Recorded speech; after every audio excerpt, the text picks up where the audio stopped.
Your investment portfolio is not a set it and forget it deal. Regular review and rebalancing can help keep your financial goals on track.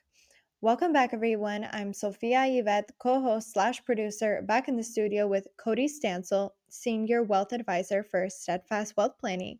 Cody, how's it going today? Hey, Sophia. It is summertime. Kids are out of school, but it's early summer, so they're not annoying us yet. I know once we hit July or August, we'll be ready for them to go back to school, but we're not there yet, so we're in a sweet spot. So that's great. Awesome, Cody. Yeah. Let's get into it.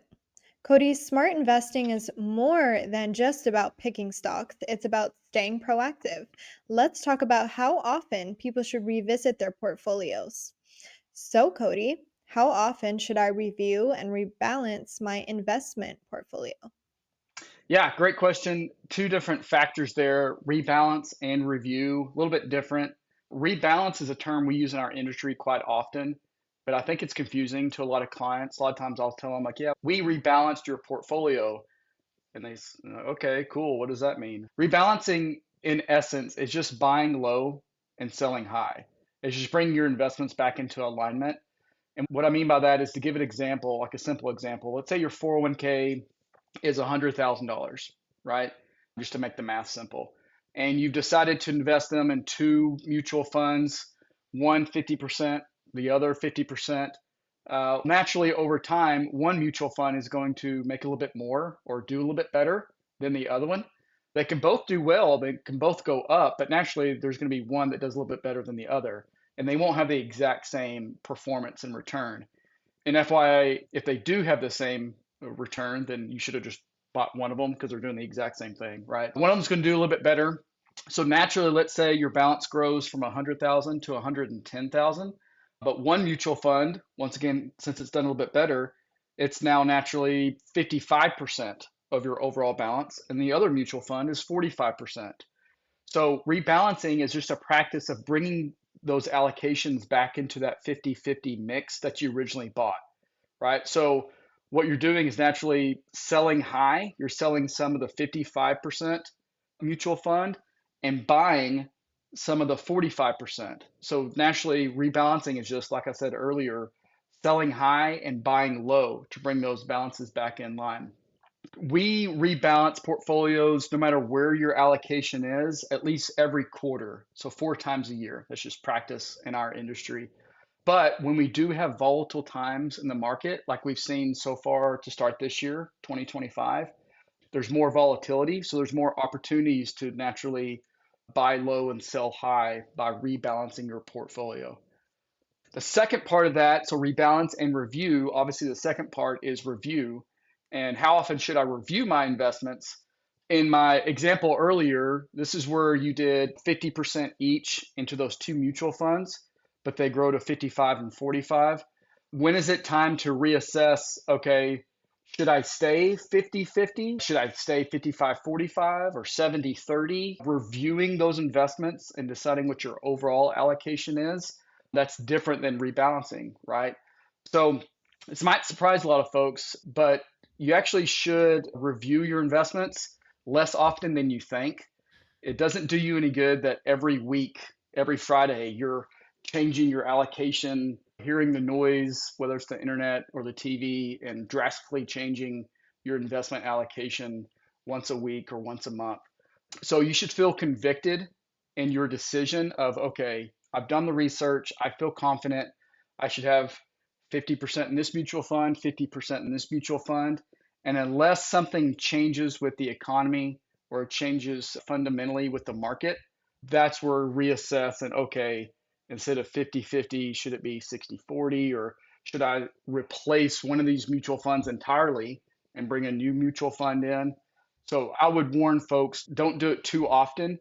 Do your research, do a lot of the front end work, and then feel convicted and just monitor and rebalance as you go.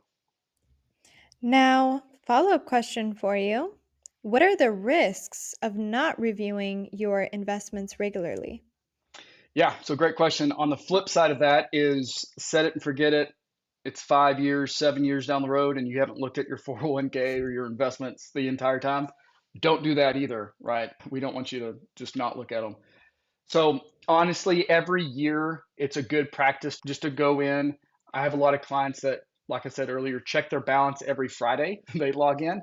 I have clients that haven't checked their balance in a couple of years. And there's not necessarily a right or wrong answer. Everyone's a little bit different. But at least once a year, we want to meet with clients and say, okay, here are your current investments. Obviously, if they're a client of ours, they've entrusted us to choose their investments for them. And obviously, we've talked about that. But they've entrusted us to look at those investments. But once a year, we want to sit down with them and say, okay, here's where we're at. This is why. This is our outlook on the overall market. Let us know any questions or any drastic changes in your opinion. So, short answer is once a year to really sit down and look at your investments. Now, Cody, any final words for our listeners today on reviewing and rebalancing your portfolio? Yes, I get this question quite often as well. Mutual funds, not a lot of people know this, mutual funds, ETFs, all of them have slightly different goals, right? They're all trying to accomplish something slightly different. Take like Tesla stock is going to perform and do their goal is much different than Coca-Cola stock, who's been around more than a century, pays a good dividend, stable. They're both stock market exposure, but they're going to behave in very different fashions, right? Mutual funds are the same way. So when people go in to their 401k or their investment options and they look and they just see, okay, which mutual fund has done the best over the last 3 years or 10 years, whatever it may be, that's not necessarily the right exercise because of, especially, and I keep talking about a 401k because most folks have a 401k, but of your 401k investment options, all of those mutual funds have slightly different objectives. They're trying to accomplish something different. Like in my previous point, some of your mutual funds, their goal is to pay a good dividend, be stable. When the market's up, they're not going to be up as much, but when the market's down, they're not going to be down as much. Whereas other mutual funds, they're all for growth. Once again, that mutual fund may invest in Tesla or Apple or a lot of technology, a lot of growthy names. So you can't just look at historical performance and decide, ooh, I want that one because the economy might be different, where interest rates are may dictate whether that mutual fund does well or not. So that's one that I get a question on a lot is why don't I just pick this mutual fund? It's done the best over the last 5 years. Yes, and let's look at it, but because it's done so well over the last 5 or 10 years, may not necessarily mean it's going to do the best over the next 5 or 10 years. So it just really depends. Cody, that was a great breakdown of why regular portfolio reviews matter. Staying proactive is key, clearly, to long term financial success. And thank you for those insights. We'll see you all next time. Absolutely. Thanks, Sophia.